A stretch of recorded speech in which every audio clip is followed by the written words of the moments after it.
নমস্কার, সুস্বাগতম। বহু আকাঙ্ক্ষিত অনুষ্ঠান, আপনাদের প্রিয় অনুষ্ঠান অমৃতধারা।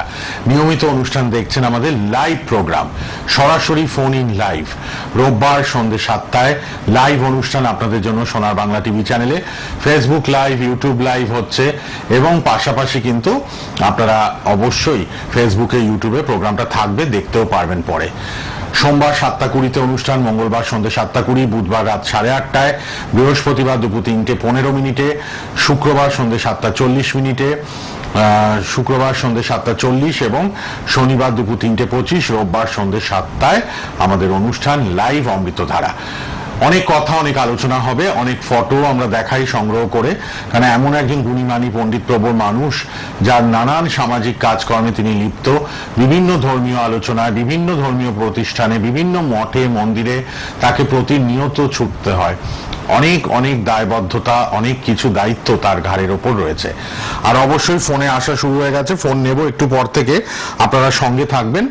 আর অবশ্যই কিন্তু ঠিক মতো ডেট অফ বার্থ বলবেন, নাম, গোত্র, কোথা থেকে বলছেন। মহারাজ একজন পণ্ডিত প্রবর তন্ত্রসিদ্ধ গবেষক, শাস্ত্রজ্ঞ পণ্ডিত, কুলাবধূত বীরাচারী সাধক, পণ্ডিত সাধক। তিনি রামকৃষ্ণ মিশনের ছাত্র এবং প্রাক্তন শিক্ষক, প্রেসিডেন্সি কলেজের ফার্স্ট ক্লাস ফার্স্ট স্টুডেন্ট, তন্ত্র শিক্ষাদান এবং তান্ত্রিক অভিষেক ক্রিয়ায় অদ্বিতীয় তিনি। বহু গ্রন্থ তার প্রকাশিত, বহু ভক্ত শিষ্যরা তার গ্রন্থ পাঠ করছেন সংগ্রহ করে। বইপাড়ায়, সংস্কৃত পুস্তক ভান্ডার, কলেজ স্ট্রিটে এবং আশ্রম মন্দিরে বইগুলো পাওয়া যায়, মহারাজের লেখা বইগুলো। বশীকরণ বিদ্যায় বিশেষ পারদর্শী, চ্যালেঞ্জ গ্যারান্টি সহ সমস্যার সমাধান করে চলেছেন। এবং বহু মানুষ ফোন করেন, আমি জানি লাইভে যেমন ফোন করেন, পরেও যোগাযোগ করেন, কেননা প্রত্যেকটি যোগে তিথি নক্ষত্র মেনে এই মানুষটি এত সুন্দরভাবে কাজ করেন। আজ থেকে নয়, 13 বছর আমি সব্যসাচী তার সঙ্গে অনুষ্ঠান করছি সোনার বাংলা টিভি চ্যানেলে। 9674469844 এবং 9836570083 দুটো রেড বক্সের নাম্বারও কিন্তু লিখে রাখবেন। সবার জন্য এই দুটো নাম্বার খোলা, দুটো নাম্বার অনুষ্ঠানের পর যোগাযোগের মাধ্যম। সকাল 10টা থেকে রাত 10টা প্রচুর মানুষ ফোন করেন। আর আশ্রম কোথায় আপনারা জানেন অবশ্যই, কিন্তু শ্রী শ্রী ব্রহ্মময়ী কালীবাড়ি, 4/2/B, শীতলা মাতা লেন, নপাড়া, বরানগর, কলকাতা 90। বহু দূর দূর থেকে মানুষ কঠিন জটিল সমস্যা নিয়ে আসেন মহারাজের কাছে, এবং তান্ত্রিক এবং বৈদিক ক্রিয়াকর্ম হয় আশ্রম মন্দিরে। এবং তাই তো মানুষ দেখা করেন, আসেন, কথা বলেন মহারাজের সাথে। 11টা থেকে 2টো এবং বেলা 3টে থেকে 6টা আপনারা কিন্তু মহারাজের সাথে দেখা করতে পারবেন। বহু গুণীমানী ব্যক্তিত্বরা আসেন মহারাজের কাছে আশ্রম মন্দিরে। মহারাজকেও যেতে হয় বিভিন্ন জায়গায়, সেই সব ছবি, হোমযজ্ঞ, পূজা পাঠ, তিথি নক্ষত্র মেনে যে কাজ ক্রিয়াকর্ম হয়, সেই সব আমরা তুলে ধরবো টিভির পর্দায়। সবার জন্য আমাদের মহারাজ আছেন, এবং অমৃতধারা অনুষ্ঠান অত্যন্ত জনপ্রিয়। অবশ্যই আপনারা কিন্তু ফোন নাম্বার দুটো লিখে রাখুন। আর যে কোনো সমস্যার সমাধানে মহারাজ এক্সপার্ট। অবাধ্য সন্তান বশীকরণে মহারাজ এক্সপার্ট, এবং আপনারা জানেন এত দিন ধরে কাজ করছেন মহারাজ আপনাদের জন্য, এবং মানুষ উপকৃত, দিন দিন উপকৃত মানুষের সংখ্যা কিন্তু বেড়েই চলেছে। শ্রী শ্রী ব্রহ্মময়ী কালীবাড়ি, 4/2/B, শীতলা মাতা লেন, নপাড়া, বরানগর, কলকাতা 90। আপনারা কিন্তু এই ঠিকানায় চলে আসবেন। 11টা থেকে 2টো, 3টে থেকে 6টা। চ্যালেঞ্জ গ্যারান্টি দিয়ে সমস্যার সমাধান করেন মহারাজ। বশীকরণ বিদ্যায় বিশেষ পারদর্শী তিনি, এবং অবশ্যই কিন্তু জানেন তন্ত্র শিক্ষাদান এবং তান্ত্রিক অভিষেক ক্রিয়ায় মহারাজ অদ্বিতীয়। প্রেসিডেন্সি কলেজের ফার্স্ট ক্লাস ফার্স্ট স্টুডেন্ট এবং রামকৃষ্ণ মিশনের ছাত্র এবং প্রাক্তন শিক্ষক। বহু মানুষ ফোন করেন আমাদের লাইভে। লাইভের পাশাপাশিও অনেক মানুষ তার পার্সোনাল নাম্বারে, রেড বক্সের নাম্বারে কিন্তু যোগাযোগ করেন।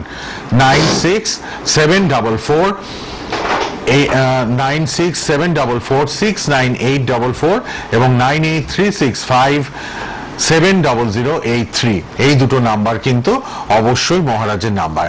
দেখতে পাচ্ছেন ছবিতে হোম যজ্ঞ ক্রিয়া কর্ম সবকিছু কত সুন্দরভাবে মহারাজ করেন, সব আমরা ছবিতে তুলে ধরি। ফাঁকে ফাঁকে লাইভেও অনেকে ফোনে উপস্থিত হয়েও গেছেন, আমি দেখতে পাচ্ছি, নিশ্চয়ই কথা বলবেন।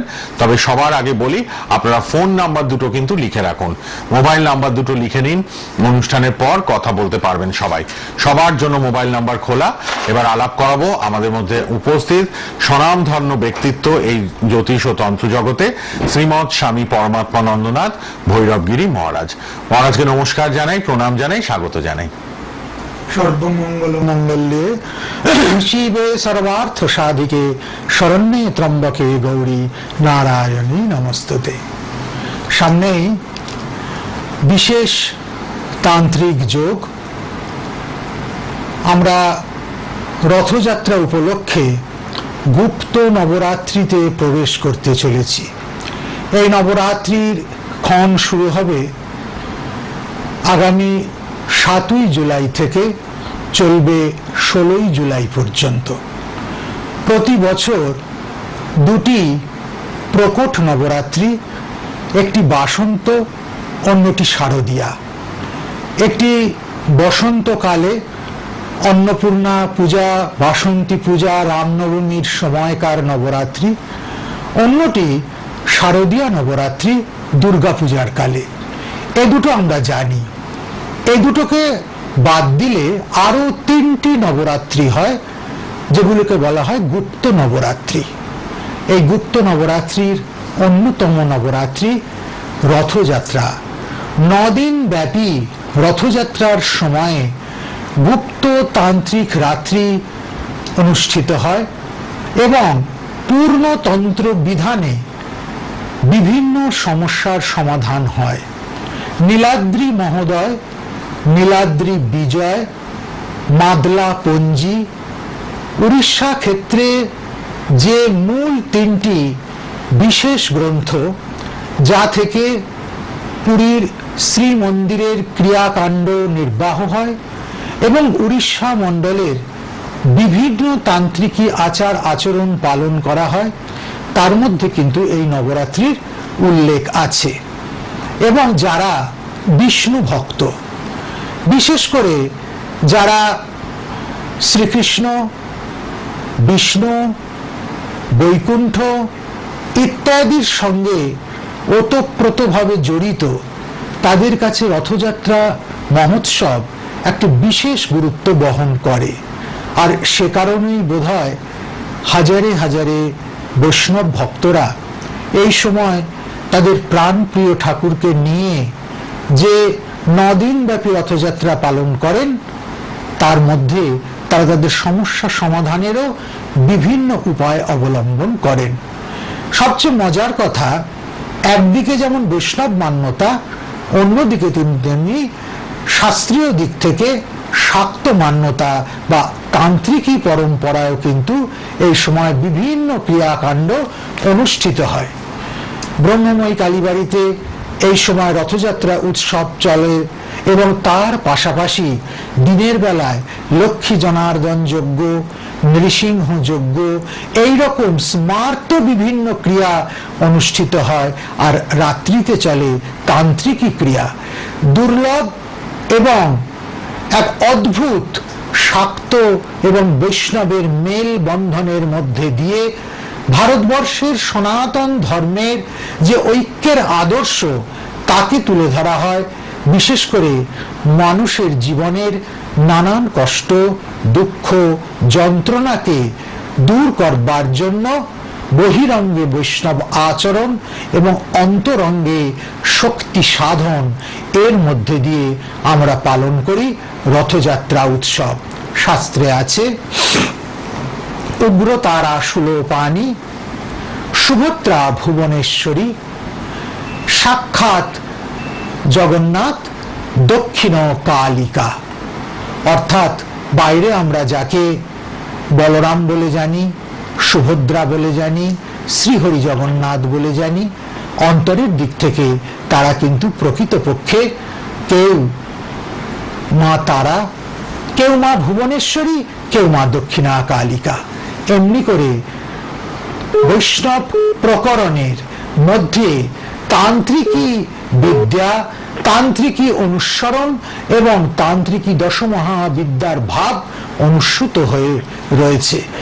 আমরা যদি তরলতন্ত্র দেখি তাহলে দেখব দশমহাবিদ্যার সঙ্গে দশাবতারের এক আশ্চর্য মেলবন্ধন সেখানে ঘটানো হয়েছে। এ কথা মাথায় রেখেই আমাদের রথযাত্রা উৎসব এবং রথযাত্রাকালীন গুপ্ত নবরাত্রি আমরা পালন করি। এই সময় যারা চাইছেন বিভিন্ন সমস্যার সমাধান করতে, তারা দ্রুত শ্রীমন্দিরের সঙ্গে যোগাযোগ স্থাপন করুন। কেবলমাত্র সমস্যা পীড়িত মানুষ নন, বহু বৈষ্ণব ভক্ত শ্রীমন্দিরের বলিদান যাগযজ্ঞে অংশগ্রহণ করতে পারেন না। ধর্মীয় কারণে বৈষ্ণবরা বলিকে এড়িয়ে চলেন, প্রত্যক্ষ মকারাত্মক পূজাকে এড়িয়ে চলেন। কিন্তু এই সময় এই গুপ্ত নবরাত্রিতে সেই একই শক্তি পূজা সাধিত হয় পঞ্চমকারের অনুকল্প ব্যবহারের মধ্যে দিয়ে। অতএব এই সময় বৈষ্ণবদেরও বিভিন্ন সমস্যার সমাধানে কোনো বাধা থাকে না। ঠিক, খুব সুন্দরভাবে ব্যাখ্যা বিশ্লেষণ মহারাজ যেরকম করেন আবারও করে দিলেন। গুপ্ত নবরাত্রি রথযাত্রা, ভালো যোগ, আপনারা শ্রীমন্দিরে আসবেন বরানগর নোয়াপাড়ায়। আচ্ছা, কে আছেন ফোনে একটু দেখে নি। হ্যালো, হ্যাঁ বলুন। জোরে। দাদা আপনার প্রণাম নেবেন, বাবাকে আমার প্রণাম দেবেন। হ্যাঁ নমস্কার, কোথা থেকে কে বলছেন? মধ্যমগ্রাম থেকে বলছি। মধ্যমগ্রাম থেকে, আচ্ছা বলুন। আমার নাতির সম্বন্ধে একটু জানতে চাইছি। উৎসব সরকার। উৎসব সরকার, আপনার নাতি একটু সাউন্ডটা বাড়বে, একটু জোরে। উৎসব সরকার, ওর ডেট অফ বার্থ বলুন, গোত্র বলুন। গোত্র হচ্ছে কাশ্যপ গোত্র। হ্যাঁ ঠিক আছে। 17 আগস্ট 2016। 2016, আচ্ছা, কাশ্যপ গোত্র। এবার শুনুন মহারাজ কি বলছেন। সবার আগে যেটা বলি, নাতি কিন্তু অত্যন্ত দুরন্ত এবং চঞ্চল। হ্যাঁ, উৎসবের এই চাঞ্চল্যের জন্য কিন্তু এখন যে একটু একটু পড়াশোনাটা শুরু হচ্ছে বা সবে সবে দু একটা জিনিস তার আয়ত্ত করতে হচ্ছে, সেইখানে কিন্তু যথেষ্ট বাধা পড়ে যাচ্ছে, তাই না মা? হ্যাঁ, আর পাশাপাশি ওর শ্লেষার ধাত, তাই তো?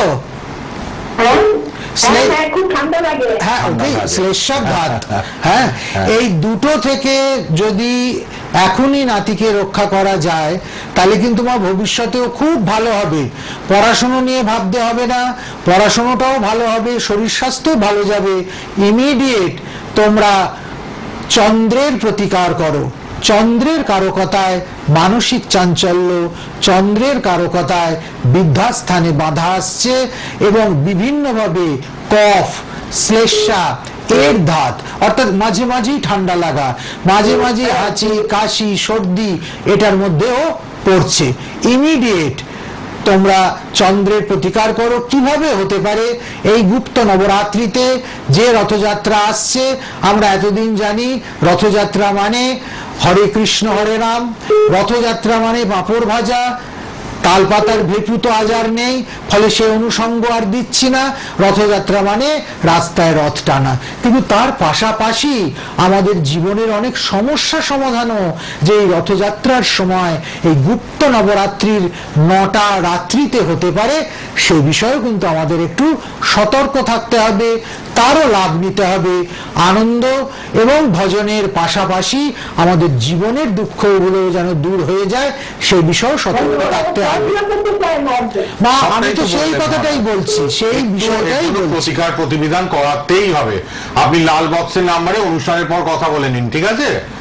অনলাইনেও করাতে পারেন, আশ্রম মন্দিরে নাতিকে নিয়ে আসতেও পারেন, কোনো অসুবিধা নেই। একটু ফোন করেন। ধন্যবাদ, ধন্যবাদ ফোন করার জন্য। আচ্ছা, এবার কে আছেন? হ্যালো, নমস্কার। হ্যাঁ নমস্কার। আমার দাদা, আমি শিবপুর থেকে বলছি, হাওড়া শিবপুর থেকে। আমি দাদার জানতে চাইছি।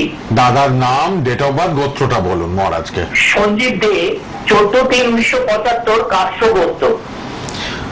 দাদার কি জানতে চাইছেন ভাই, সেটা বুঝতে পারলাম না ঠিক মতো। আমি ওর কেরিয়ার নিয়ে জানতে চাইছি। ও আচ্ছা আচ্ছা আচ্ছা, প্রথমেই বলি শরীর আর কেরিয়ার। একটা বিষয় বলছি। দাদার কিন্তু এই ইদানিন্তন কালে শারীরিক একটু গোলমাল হচ্ছে, এই মাস 3-4 ধরে, তাই না? হ্যাঁ, প্রেসারের প্রবলেম আসবে দাদা, সেটা বোঝা যাচ্ছে কি? সঞ্জীবের প্রেসারে বুঝতে পারছি না। হাই প্রেসার আছে বা লো প্রেসার আছে কি পরীক্ষা করেছেন? আমি জানি না ওইসব। তাহলে এগুলো তো জানতে হবে। মহারাজ বলছেন যখন সাইন পেয়েছেন মহারাজ, প্রেসারের প্রবলেমটা আসবে তার পাশাপাশি শরীরটা ঠিক মতো যাবে না, আর হঠাৎ করে রেগে যাওয়ার একটা টেন্ডেন্সি আসবে। আমার মনে হয় ইমিডিয়েট তাকে ওকে নিয়ে আশ্রমে যোগাযোগ করলে আরো ডিটেলসে জানতে পারা যাবে। এবং কেরিয়ারের যে ব্যাপারটা আমি বলবো, ওর তো যত্র আয় তত্র ব্যয়। 2 টাকা আয় করে নিয়ে আসলে 4 টাকা ব্যয় ওর জন্য একদম রেডি হয়ে থাকে। এটাও কিন্তু ব্যয় স্থানে শনি বসে থাকার কারণে হচ্ছে। অতএব শনি মহারাজকে একটু সন্তুষ্ট করতে হবে। সন্তুষ্ট করবার জন্য অনেক বিরাট কিছু কাণ্ডের দরকার নেই। 21টা কৃষ্ণপক্ষের শনিবার করতে হবে। 2টো করে শনিবার পরে কৃষ্ণপক্ষে যদি 21টা শনিবার এরকম করতে পারে তাহলে সব দিক থেকে মঙ্গল হবে। শনিবার কি করবে? শনিবার অবশ্যই শনিদেবের পূজা দেবে। নীল ফুল, কালো ধূপকাঠি, মাসকলাই, সর্ষের তেল, এই 4টি জিনিস মনে রেখে আর সাধ্যমতো সিন্নির জন্য দক্ষিণা মন্দিরে দেবে। বিভিন্ন শনি মন্দির আছে যেটা বাড়ির কাছাকাছি হয়, সেখানে গিয়ে ভগবানের উদ্দেশ্যে এইগুলো যদি অর্পণ করতে পারে খুব ভালো হয়। আর পূজার শেষে সিন্নি টিন্নি সমস্ত হয়ে গেল, তার শেষে একটি করে কালো মিষ্টি, কালো জাম হতে পারে, অন্য কোনো মিষ্টি হতে পারে, যদি কুকুরকে খাওয়ানো যায় তাহলে খুব ভালো হয় রাতের দিকে। বাহ, এগুলো মাথায় রাখুন। আর অবশ্যই স্থায়ী প্রতিকারের দিকে আপনারা নজর দিন। যে যেখানে গিয়ে ফোন করছে না কেন, আপনারা রেড বক্সের নাম্বারটা লিখে রাখুন। অনুষ্ঠানের পর লাল বক্সের নাম্বারে কথা বলতে পারবেন। যারা ফোনে আসছেন তারা টিভির ভলিউম কমিয়ে রাখবেন। কে আছেন বলুন। হ্যালো হ্যালো, শোনা যাচ্ছে না। টিভির ভলিউম কমিয়ে ফোন করবেন। কে আছেন এবার? হ্যাঁ বলুন। আমি কথা বলছি, আমি কথা বলছি। কোথা থেকে কে বলছেন? আমি রানীগঞ্জ থেকে কিনতি করতে বলছি। আসানসোলের ওদিকে রানীগঞ্জ? হ্যাঁ হ্যাঁ হ্যাঁ। নিজের জন্য জানবেন? হ্যাঁ, নিজের জন্য জানবো। মহারাজকে নাম বলুন, ডেট অফ বার্থ, গোত্রটা বলুন। আর কিনতি ভট্টাচার্য। জন্ম তারিখ আর গোত্র। জন্ম তারিখ গোত্র টিভিতে না, ফোনে শুনুন, ফোনে উত্তর দিন। টিভি থেকে দূরে যান।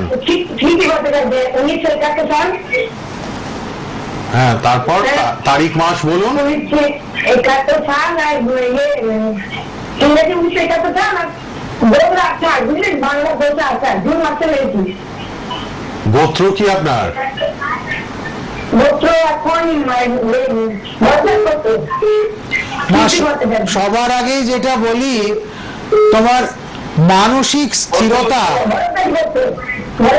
আচ্ছা, এবার আপনি চুপ করে একদম শুনুন, আর কিচ্ছু বলতে হবে, একদম মাথা ঠান্ডা করুন। মহারাজ বলছেন কিন্তু ভীষণ অস্থির, আপনি শান্ত হয়ে মানসিক শুনুন। স্থিরতা একদম ঠিক জায়গায় নেই, তাই তো মা?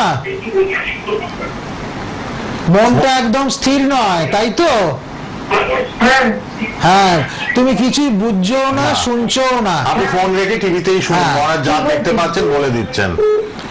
সবার আগে ধ্যানাভ্যাস করো। ধ্যানের মধ্যে দিয়ে মনকে এক জায়গায় নিয়ে এসো, তারপর অন্য সমস্যার সমাধান হবে। সৎ জীবন যাপন করা, অস্থিরতার বাইরে যাওয়া এবং ধ্যান যোগের মধ্যে দিয়ে আত্মোন্নতি করো। এছাড়া তোমার আর অন্য কোনো রকম প্রতিকারের প্রয়োজন নেই। যিনি রানীগঞ্জ থেকে ফোন করলেন, লাল বক্সের নাম্বার অনুষ্ঠানের পর খোলা, সবাই যোগাযোগ করতে পারবেন।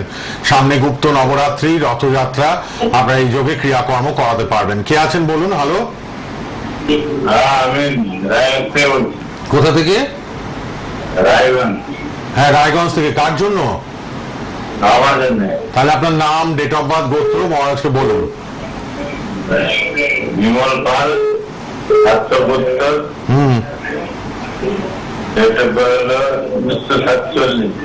ওরে বাবা, 47 মানে স্বাধীনতার সময়,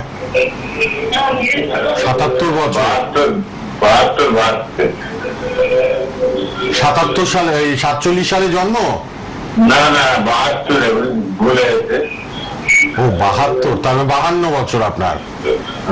ঠিক আছে, এবার শুনুন, গোত্রটা কি? বাবা, সবার আগে যেটা বলবো, শারীরিক দিক থেকে কিন্তু একদম অসুস্থ।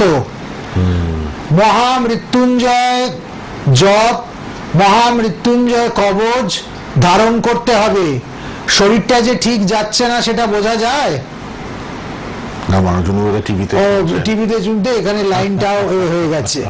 ইমিডিয়েট কোন মানসিক রোগের ডাক্তারকে দেখাতে হবে এবং তার পাশাপাশি মহামৃত্যুঞ্জয় জপ করতে হবে।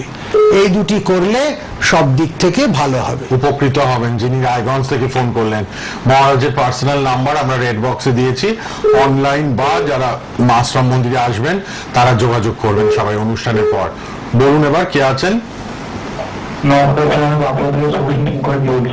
বাঁকুড়া থেকে Souvik Mukherjee. Date of birth, গোত্র বলুন মহারাজকে।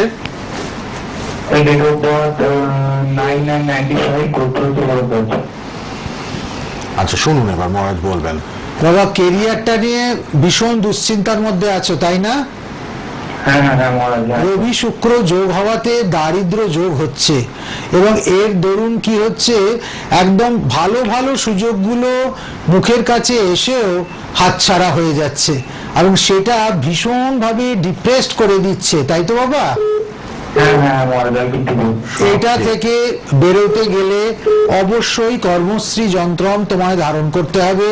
দেখো সামনে 7 থেকে 16 গুপ্ত নবরাত্রি বা রথযাত্রা উৎসব। এই ঘোষযাত্রার সময় যদি আশ্রমে এসে এই ক্রিয়ার শান্তির ব্যবস্থা করতে পারো সব দিক থেকে ভালো হবে। এই তিথি মাহাত্ম্যটাকে কাজে লাগিয়ে বাবা আর্থিক দিকটার আগে ঠিক করো। বিয়ে আপসে হবে, বিয়েতে সেই অর্থে কোনো বাধা নেই, কিন্তু আর্থিক দিকটা, কেরিয়ারের দিকটা একদম টালমাটাল। সেখানে ভালো বিয়ে বা ভালোভাবে বিয়ে সংক্রান্ত বিষয় নিয়ে ভাবনা করার অবকাশ তোমার সত্যি আছে কি সেটা নিজে বলো। তাহলে সেই জন্য পরের কথাটা উল্লেখ করছি না, এই জন্য বলছি আগে নিজে কেরিয়ারটা তৈরি করো, দেখো ওটা হয়ে যাবে, ওখানে কোনো সমস্যা নেই। সমস্যা যেখানে শুধু সেটুকুর সমাধানই আমি বলছি, সেটা আগে করো। ধন্যবাদ। সুন্দরভাবে গুছিয়ে মহারাজ পথ দেখান। বাক সিদ্ধ, সিদ্ধহস্ত, ধন্বন্তরী যা বলেন হুবহু মিলে যায়। প্রত্যেক যোগে দৈব ক্রিয়াকর্ম সব সময় হচ্ছে আশ্রম মন্দিরে। আপনারা আসুন বরানগর নপাড়ায়। আপনার লাল বক্সে নাম্বার দুটো লিখে নিন, মোবাইল নাম্বার, যোগাযোগ করবেন অনুষ্ঠানের পর। কে আছেন বলুন? প্রতিদিন অনুষ্ঠান আমাদের। হ্যাঁ বলুন, বলুন কোথা থেকে কে বলছেন? আমি সুপর্ণা ঘোষ বলছি। আমার ছেলের সম্বন্ধে জানবো। কোথা থেকে বলছেন? আমি সুভাষচন্দ্র থেকে বলছি। বলুন ছেলের নাম, জন্ম তারিখ, গোত্র মহারাজকে বলুন। অভিষেক ঘোষ, 1993, 21 ফেব্রুয়ারি। আচ্ছা, গোত্র কি? না, অভিষেকের বিয়ে হয়েছে? বিয়েটাই মহারাজ কিন্তু তুললেন। আপনি বলেন হ্যাঁ বিয়ের ব্যাপারেই আমার প্রশ্ন করছি, একটু শোনো তারপরে বলো। দেখো আমি বলবো সেটাই কিন্তু তুলে ধরেন। ছেলের কিন্তু বিয়ের দিকটা অত্যন্ত ডিস্টার্ব। তার জন্য আমি প্রথমেই জিজ্ঞেস করতে যাচ্ছিলাম যে ছেলের কি বিয়ে হয়েছে, তা সেটা না শুনলেই তুমি এতগুলি কথা বলে ফেলছো। মা, বিয়ের ব্যাপারে কিন্তু ওকে বেঁধে রাখা হয়েছে, খুব কাছাকাছির কোনো লোক ওকে এই কাজটি করে দিয়েছে। অবশ্যই পরমন্দ দোষ খণ্ডন করে বিবাহ বাধাটা দূর করতে হবে, না হলে কিন্তু হাজার চেষ্টা করলেও ভালো বিয়ে হবে না। প্রজাপতি কবচ ধারণের ব্যবস্থা করতে হবে। ইমিডিয়েট আশ্রমের সঙ্গে যোগাযোগ করো এবং যেদিন হেরা পঞ্চমী তিথি, সেই হেরা পঞ্চমী তিথিতে আমার বিয়ে ঠিক করে করা হয়ে গেছে, ডেট ঠিক হয়ে গেছে। প্রশ্নটা কি আপনার? কি প্রশ্ন করলেন তাহলে? না করলাম আমি কি বিয়েটা কি ভালো হবে, বিয়ে কি সেটাই তো বিবাহের যে বাধা সেটা না কাটাতে পারলে বিবাহ ভালো হবে না। আমি বিয়ের জায়গাটাই প্রথম কিন্তু ধরলেন মহারাজ, বিয়ের ক্ষেত্রে ডিস্টার্ব, প্রথম কথাটাই মহারাজ এটা বলেছেন, সেইটাকে কাটাও। এবং আমি যে তিথিটার উল্লেখ করছি হেরা পঞ্চমী, এই হেরা পঞ্চমী তিথিতে বিবাহ বাধা কাটানো হয়। বিবাহিত জীবনে ইমিডিয়েট কাল পারলে কালকে পারলে কালকেই যোগাযোগ করুন, লাল বক্সের নাম্বার নিয়ে নিন, ঠিক আছে? না হলে বিবাহের পর যথেষ্ট ভুগতে হবে। ওই জন্যই তো মহারাজ বিয়ের কথাটাই বললেন, আপনি পরে বলছেন যে ডেট টেট ঠিক হয়ে গেছে। আরে এরপরে যদি ছাড়াছাড়ি হয়, অশান্তি হয়, তখন তো আপনাকেই ভুগতে হবে। ইমিডিয়েট পারলে কালকেই যোগাযোগ করুন। ফোন নাম্বার রইলো। আজকে একদম সময়ের অন্তিম লগ্নে চলে এসেছি। দুটো মোবাইল নাম্বার রেড বক্সে লিখে নিয়েছেন, ওই নাম্বারে এবার কথা বলুন। আবার দেখা হবে প্রতিদিন অনুষ্ঠান। মহারাজকে অসংখ্য ধন্যবাদ সময় দেওয়ার জন্য। ভালো